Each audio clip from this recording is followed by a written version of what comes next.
चाहें तो धरती माता आपके नृत्य के सामने, तांडव के सामने, इस धरती माता पर जितनी भी महाराज योनियां हैं वो सब भयभीत हो जाती है। आप शेर पर सवार होके आते हैं। अरे वो शेर से जो दुनिया डरती है, हे माताओं, आप उस पर सवारी करते हैं। आप अपनी शक्ति को पहचानो, आप अपनी शक्ति को पहचानो। शेर के मारे अच्छे अच्छों के पैंट पतलून गीले हो जाते हैं, और शेर पर सवारी करने वाली माता आप जैसी पतिव्रता नारियां। शिवाजी महाराज नहीं है। आप अपने पतित्व सतत्व को पहचानिए, अपनी गरिमा को, अपनी महत्वता को। आपने इस संसार को जन्म दे के ये सिद्ध कर दिया कि आप कितनी शक्तिवान हैं। आप अपनी जान की परवाह न करते हुए आपने इस संसार की उत्पत्ति की। आप इस संसार का पोषण करती हैं। आप अपने गर्भ से, हे मां भगवती धरती माता, आप इस 84 लाख योनियों की जीविका हैं। आप अन्न जल पान कर, आप पैदा करके इस पूरे संसार का पालन पोषण करने की केवल शक्ति आपकी हो। अब इससे ज्यादा मैं क्या कहूं।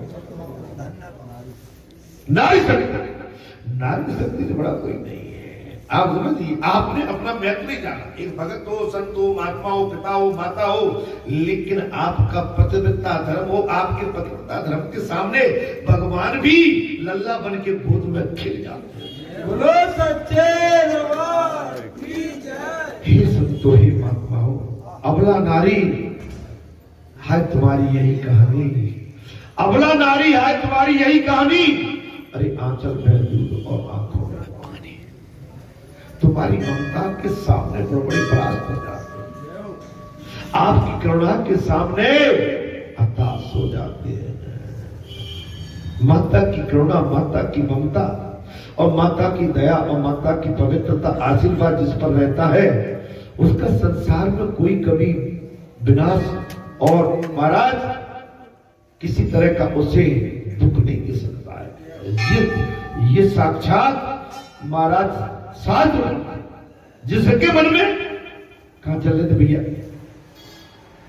अरे तुम ही सो गए, अरे राम कहां खो गए। भगवान श्री कृष्ण ने कहा, महाराज श्री कृष्ण ने कहा गोपिकाओं से कहते, अरे तुम अपने घर जाओ।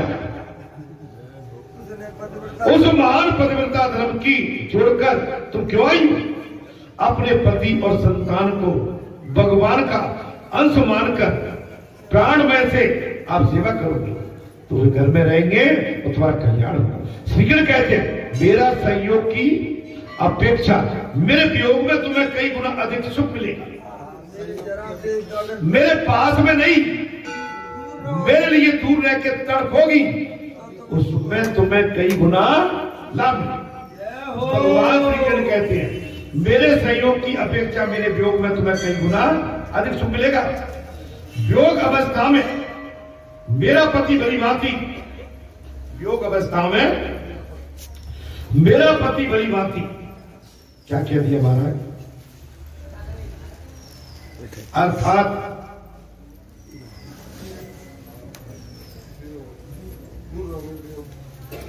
और प्रेम अधिक पुष्ट होगा। भगवान श्री कृष्ण कहते हैं, स्मरण होता रहेगा तो प्रेम भी अधिक पुष्ट होता रहेगा। अगर स्मरण होता रहेगा तो प्रेम भी अधिक पुष्ट होता रहेगा। संयोग अवस्था में दोष दर्शन शुरू हो जाता है। संयोग अवस्था में क्या होता है, अब तो बात आ गई। जैसे हम आप सब रोज बैठते हैं तो इसका हम महत्व नहीं जानते।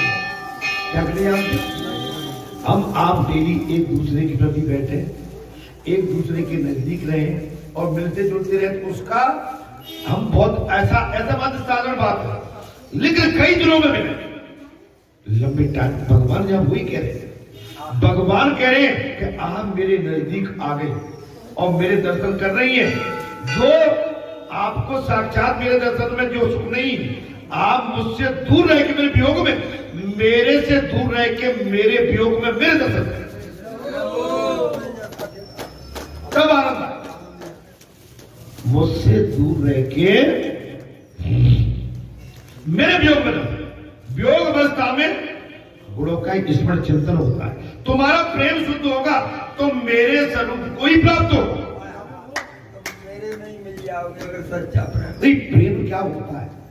प्रेम चालाकी का नहीं हो, कुटिलता का नहीं हो, प्रेम शुद्ध हो। प्रेम के बंधन में हम किसी को अपना थोड़ा सा चतुराई, अपना कुछ विशेष प्रभाव देके किसी से हम प्रेम संबंध बनाना चाहें तो उस समय तो बन जाएगा, लेकिन बाद में आपका जो प्रेम है और वो दूर होगा तो उसमें फिर क्या होता है? अरे भाई, जो पुजारी जी मुझसे उस दिन मिले थे, उस दिन तो बड़ी व्याकुलता से मुझसे बड़ी संधि कर रहे थे, संधि से मतलब राजीनामा, क्या कर रहे थे? और मेरा बहुत मेरे नजदीक आने की कोशिश कर रहे थे, और पुजारी जी कह रहे थे कि मेरे अलावा दूसरा जैसे आपका कोई है ही। तो मैंने अपना प्रेम भी पुजारी को दे दिया। अब पुजारी को मैंने प्रेम दिया, लेकिन जो पहली मुलाकात में पुजारी से मुझे जो प्रेम मिला था वो पुजारी से मुझे प्राप्त नहीं हो रहा है। अब पुजारी जी थोड़े से देखते तो हैं, मैं उदाहरण दे रहा हूं, आते तो हैं लेकिन वो अलग है। देखिए, मैंने कहा ना, आपका जो स्वभाव है वो एवरग्रीन, आपका स्वभाव सदाबहार, एक जैसा। आप ये नहीं कि आज मैं आपके चरण पकड़ लिए, आज मैंने जेठ में भर लिया, आज मैंने हलवा पूरी खिला दिया, आपका डकार दिया। आपके प्रेम में आतुरता, व्याकुलता एनी टाइम और हो जाए और बड़े प्रेम। लेकिन आप एक दिन बहुत प्रेम करके फिर अलग हो जाओ, हमें मतलब ही नहीं है, तो वह आपका हमारा, चाहे किसी का भी, चाहे ए का चाहे बी का, दोनों का प्रेम बंधन कम होता है। स्वार्थ लाभ करे सब प्रेम। अरे भाई, स्वार्थ का प्रेम का वो अब समझ में आ, हम इतनी दूर आपके पास नहीं जाते और इतनी दूर पास आपके भी नहीं जाते, लेकिन हमने आपका वो प्रेम देख के आपके पास पहुंच गए, लेकिन आपका काम निकल गया, हमारे प्रेम की कीमत घट गई। मेरी बात नहीं सुनी? एवरग्रीन मिजाज एक सा रखो, मैं बार बार कह रहा हूं। जो आप ऊपर नीचे होते हो, इसमें आपकी हमारी जो एक कुछ होता है ना, वो परख लिया जाता है, परख लिया जाता है। भारत आपकी हमारी होशियारी सामने आए, तुम्हारा प्रेम शुद्ध होगा तो तुम मेरे स्वरूप को प्राप्त कर सको, चाहे मेरे पास रहो चाहे दूर। भगवान समझे गोपियों से साफ कह दिया, अगर तुम्हारा प्रेम मेरे प्रति शुद्ध होगा तो चाहे दूर रहो चाहे पास। अपने पति और संतानों को छोड़कर यहां दौड़कर आना तुम्हारा ठीक नहीं है, उचित नहीं है। भगवान कृष्ण ने साफ कह दिया, गोपिकाओं, तुम इतनी अर्धरात्रि में अपने परिवार को, पुत्र को और पतियों को छोड़ के आई हो, वो तुम्हारे लिए ठीक है। ध्यान की आरंभ अवस्था में साधक का चित्त चंचल होने के कारण उसे चारों ओर से अंधेरे का ही दर्शन भगवान ने कह दिया। जब आप ध्यान में बैठेंगे, श्याम बत्ती, सवेरे का दिया बत्ती, धूप बत्ती या संध्या कालीन की करेंगे, आंख बंद करके बैठेंगे तो आपकी आंखों के सामने अंधकार आएगा। क्या आएगा? अरे दादी आ गई, है दादी, अरे दादी, अरे दादी, ऐसी पीड़ा में आई हो, मन नहीं माने रहो, नहीं मान लो, जहाँ भी मन ना मान लो, छोड़ाता ही ना वो है। मैं क्या करूँ, मेरे ऐसा मन कर देते हैं। और तुम्हारे देखो वही बात आ रही, संजय आपको दो इंजेक्शन लगा हुआ है, गोली में दरिए संग, और सिकंदर नहीं करी, मैंने कही मैं तो जाऊंगा, लेकिन वो भी भाव है कि नहीं, अब तो बालाजी पे जाए। बैठ जाओ। बैठ जाओ। दादी तुम्हारी जब 2-3 बार बात हो गई, जो तुमने कही है, जो आप कह रही हो वो बात बाबा ने पहले कही है। मेरे बाबा अरे घरवाले कब चाहेंगे कि तुम भगवान के दर्शन करने जाओ? घरवाला कोई नहीं चाहे। महाराज आप देख लो अपनी बीती, अब तो वही बात अब तुमने यहाँ दोहराई थी, अब वही बात कहिए ना, वही बात कहिए। महाराज ध्यान आरंभ अवस्था में साधक का चित्त चंचल होने के कारण उसे चारों ओर से अंधेरा घेरा।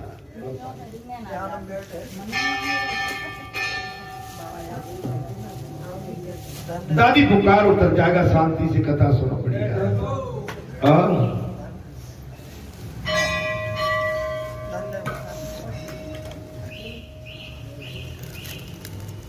और ये कथा दादी आप जो छोड़ के परिवार को जिस तरह से आई हो, और ये बालाजी धाम आपका कल्याणी करेगा, इतना तो मैं आपका विश्वास है।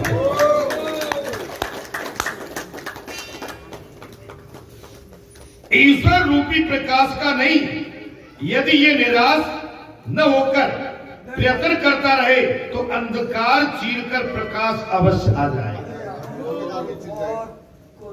आप देखते होंगे कभी आप ध्यान में बैठते, अब पता नहीं है, जब बैठेंगे तो फिर एक अच्छा सा कुछ सीन, एक अच्छा सा प्रकाश आएगा, एक ज्योति सी आएगी। अब मुझे पता नहीं आप कैसे ध्यान में बैठते हो, आपके अंदर एक चीज और दिखना, दिया होगा और ये अगरबत्ती होगी या जो भी होगा, धूप बत्ती होगी। आप देखेंगे उसका जब आप बहुत ध्यान में चले जाएंगे तो उसकी ज्योति भी सीधी रहेगी, ऐसे ऐसे नहीं होगी, लुप लुप नहीं होगी। कैसे नहीं होगी? लुप लुप नहीं। आपकी धूप बत्ती अगरबत्ती का धुआं कैसे जाएगा? स्ट्रेट, सीधा। वो ऐसे ऐसे नहीं करेगा, सीधा जाएगा। कभी ध्यान करो। और आपका मन नहीं लगेगा, जब मन नहीं लगेगा किधर उठो, क्योंकि आपकी सांस बता रही है। आपकी सांस से जो आप जो भी आप अपना उच्चारण करते हैं, मंत्र उच्चारण, वो आपकी सांस बताती है। अगर आपकी सांस में उच्चारण का, मंत्र का प्रभाव शुद्धता से नहीं है तो वो ज्योति भी विचलित होगी, और जब शुद्धता से है तो वो सीधी स्ट्रेट रहेगी, मानी सीधी रहेगी, खड़ी। आप समझ लेना, ईश्वर को पाना इतना आसान नहीं है, लेकिन ईश्वर को पाने के बाद ईश्वर को बुलाना भी आसान। दोनों हाथों से तालियां बजती हैं। जितना जीव भगवान के लिए विचलित, पाने के लिए विचलित रहता है, ऐसे ही ईश्वर भी उस जीव को पाने के लिए विचलित है। बालाजी धाम ग्राम बरेठा में जो आरती 5 बजे, माने 5 बजे, गर्मी सर्दी बरसात एनी टाइम कोई भी हो, यहाँ भगवान को परेशान करने के लिए बदली नहीं जाती। यहाँ पर सीधा जो पंचों ने, आज 30 साल हो गई, 30 साल से जो यहाँ पर पंचों ने इस आरती के लिए जो भी सुझाव दिया था उसका पालन बड़ी परपक्वता के साथ आज तक हुआ। अपनी सुविधा के लिए अगर आप भगवान के पीड़ा को नहीं समझोगे, बदलोगे, भगवान भी कहेगा जो स्वार्थी है। वो तो मुझसे कहते कि बाबा सर्दी में 6 बजे की कर दो, 5:30 भैया, जैसे ही 5 है तैसे ही 6 बिगड़ लो, खाए भाई उठना तो पड़ेगा ही, आना तो पड़ेगा ही। अपना जो व्रत है, आप उस व्रत को ऊपर नीचे क्यों ले जाना चाहते हो? और व्रत यदि ऊपर नीचे गया तो आपका मर्यादा भंग हो जाए। अभी कह दिया, आज यहां से नहीं है, हम तो पूछ लेते अभी। अरे आप बुरा मत मानो, ये तो सुविधा है हमारी, हम अपनी सुविधा देखेंगे, सोई पत्रा दिखाएंगे, महाराज देखो तो कहा है, और वैसे नहीं बोले आज ही है वो तुझको छोड़। अगर अपना कोई काम नहीं हो तो महाराज अकेले में लड़वे आ जाए, आज ही है भैया सब। और आज हमारा काम कुछ बनना होगा तो भैया देख लो आज बन जाएगा। अरे पंडित जी निकाल दो टाइम, आज निकाल दो 11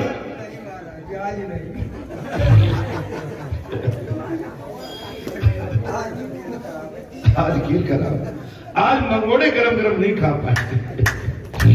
चलिए महाराज इसमें बात आ गई, भगवान ने गोपियों को घर लौटने की आज्ञा दी तो उन्हें बड़ा दुख हुआ। अब समझ आएगी। अच्छा मैं तो यहाँ दिखता रहता हूँ, जैसे कथा का ब्राह्म आता है ना, तो जहाँ दो चारों को बड़ी पीड़ा, कथा ही ब्राह्म हो गई हो। अच्छा कुछ तो खुश होते बड़ी तरक्की का, लेकिन इतने बड़े झुंड में कुछ ऐसे भी है जैसे कथा को ब्राह्म देने जा रहे हैं तो कुछ पीड़ा भी होने लगी, क्योंकि कथा से उसका ऐसे भी कुछ है कि जो अघाते नहीं उनका मन भरता ही था। महाराज भगवान ने गोपियों को घर लौटने की आज्ञा दी तो उन्हें बड़ा दुख हुआ है।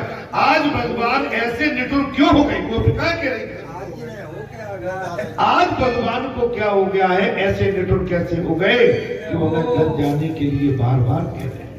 उन्होंने भगवान से पूछा, आज आप हमारे साथ ऐसा व्यवहार क्यों कर रहे हैं? ये गोपियां और भगवान के बीच का संवाद है और प्रसंग भी भगवान और गोपियों के बीच में चल रहा है, और जितने भी हमारे दृष्टांत भगवान दे रहे गोपियों को। लेकिन अब गोपियां हाथ तक के कहने लगी, प्रभु ये बताओ आज आप ऐसे निठुर क्यों हो गए? आज आप निठुर क्यों हो गए? उन्होंने भगवान से पूछा, आज आप हमारे साथ ऐसा क्यों कर रहे हैं? भगवान ने उनसे कहा, देह का स्वामी पति है। बहुत बड़ी बात है। हे गोपिकाओं, देह माने शरीर का पति, शरीर का मालिक कौन है? बोले पति। इस शरीर का कोई पिता होगा, पति होगा, किंतु आत्मा का पिता पति कोई नहीं होगा। आत्मा का पिता पति, इस शरीर का तो कोई ना कोई मालिक होता है, लेकिन आत्मा का कोई मालिक नहीं, न पिता होता है न पति होती। आत्मा का धर्म है प्रभु से मिलना। आत्मा का धर्म क्या है? भगवान से मिलना। आत्मा का धर्म है प्रभु से मिलना। इस प्रकार भगवान ने उसको धैर्य पूर्वक उपदेश गोपियों को दे दिया। सही सही बताओ कथा आपको कैसी लगी? बहुत अच्छी लग रही है बाबू। भाई जितनी मेरे में मेरा भाव मैं उसी हिसाब से कह पा रहा हूँ। अगर आप बोर हो जाओ तो बता देना, मैं पिता को ध्यान दे। भगवान सुखदेव ने कहा तो गोपियां प्रभु को आत्मधर्म का उपदेश देने लगे। अब गोपिका कहने लगी तो हमारी बात सुनो। क्या आज आप ऐसे निठुर क्यों हो गए? गोपिका ने कही, हम तो तुम्हारे लिए अपना घर परिवार सब छोड़ के आ गए। हमारे शरीर के पति है, तुम तो आत्मा के पति हो। अरे भाई हम तो तुम्हारे लिए अपना ब्रज, अपने पति, अपने पुत्र, परिवार, सास ससुर सबको छोड़ के तुम्हारे पास आ गए, और आज आप ऐसे निठुर क्यों हो गए? आप ही ने गीता में कहा कि जो भाव से आपकी सेवा पूजा करता है उससे आप मिलेंगे।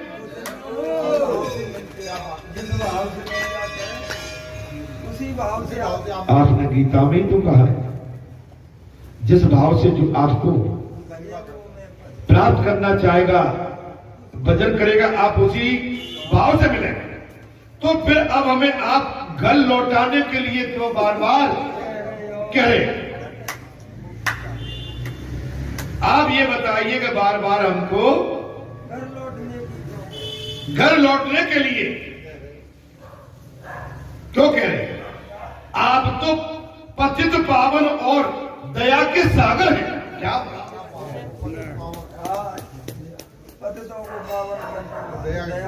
आप तो पतित पावन और दया के भंडार सागर हैं। ऐसी श्रद्धा अवस्था में हम आपके चरणों में आए, आप ऐसे कठोर क्यों हो गए? हम तो बड़ी श्रद्धा लेते तो सब कुछ त्याग कर, सब कुछ छोड़कर आपकी शरण में आए हैं। ए दया के भंडार, आप ऐसे कठोर क्यों हो गए हो? हमने संसार के सभी विषयों का मन से त्याग करके आपके चरणों की शरण लेने का अटल निश्चित कर लिया। हमने संसार की सारी काम वासनाओं को त्याग कर आपके चरणों में प्रेमा भक्ति का अनुराग करने के लिए हमने ऐसा अटल निश्चित कर लिया, सभी विषयों का मन से त्याग करके भगवान के चरणों में जाने वाला जीव ही गोपी है।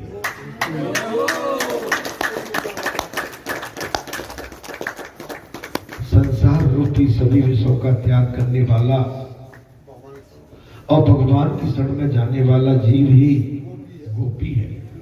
महाराज सत्यम संविधान यातम पादमूलम त्वचाम शब्द विषयों का शारीरिक त्याग 10 आता है और शब्द विषय का मानसिक त्याग असाधारण त्याग दर्शाता भी है। दोनों है महाराज, मानसिक भी है और शारीरिक भी है। हम सभी विषयों का शारीरिक और मानसिक त्याग करके आपके चरणों में आए। हम तो सब कुछ त्याग करके आ गए, आपके चरणों में आए हैं अनाथों के नाथ। आपके लिए हमने सर्वस्व त्याग कर दिया, आपके लिए हमने संसार को त्याग दिया। एक गोपी ने कह दिया भगवान से, हे स्वामी आपके लिए हमने सारे संसार का त्याग कर दिया, सांसारिक विषयों का विवेक पूर्वक त्याग करके केवल आपसे मिलने के लिए आए और आप हमसे मिलना नहीं चाहते हो, बार बार कहते हो वापस जाओ। आप में ऐसी निठुरता कैसे आए? हमारी अपेक्षा न करो प्रभु, अब कह दिया हमारी उपेक्षा मत करो, हमारे मन में आपके सिवाय और कुछ शेष बचा नहीं। हे स्वामी, हे दया के भंडार, हे भक्त वत्सल भगवान, हमने संसार को त्याग दिया और आपके सिवाय हमारे संसार में कुछ शेष बचा नहीं है। जिसके मन में ईश्वर के सिवा अन्य कुछ शेष नहीं है वही तो गोपी। जिसके मन में ईश्वर के अलावा कोई शेष भाग संसार का नहीं है वही गोपी, वही गोपी। इस संसार के विषय का जब तक मन से त्याग न किया जाए तब तक भक्ति प्राप्त होगी। इस संसार के विषयों का मन से त्याग न किया जाए तब तक भक्ति नहीं। दादी आई है, अभी वो कार है, घर बार ने रोक रहे थे, नहीं आई, लेकिन आ गई, यही पक्की भक्ति। आज संक्रांति का महापर्व मंगलवार का दिन बालाजी धाम में कथा सुनने के लिए, और मैं तो उनके चरणों का अनुराग और नजर करने के जाना है। हम इस समय संसार की बात न सुनते हुए पागलों की तरह भगवान की शरण में आए। ये परम भक्ति है, भक्ति नहीं परम भक्ति, परम नहीं महाभक्ति है। जो बीमारी स्थिति में आप समझिए वृद्ध अवस्था में चलने फिरने लायक नहीं और उसके पश्चात इतनी कड़कड़ाती नदी में अगर कोई भगवान के प्रेमी है और आ गए हैं तो भगवान कहता है चिंता मत करो, मैं तुम्हारे कल्याण के लिए खड़ा हूं।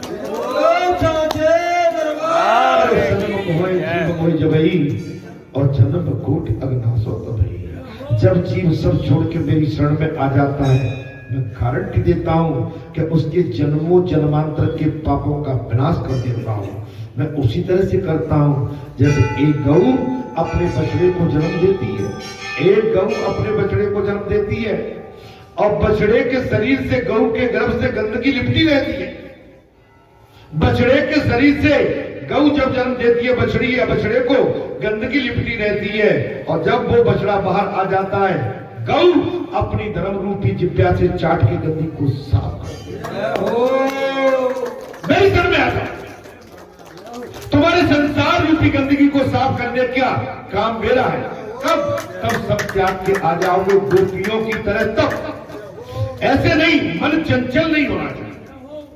पता नहीं डॉक्टर के पास दवा लेने जा रहे हैं, बीमारी जाएगी कि नहीं, बुखार उतरेगा कि नहीं उतरेगा।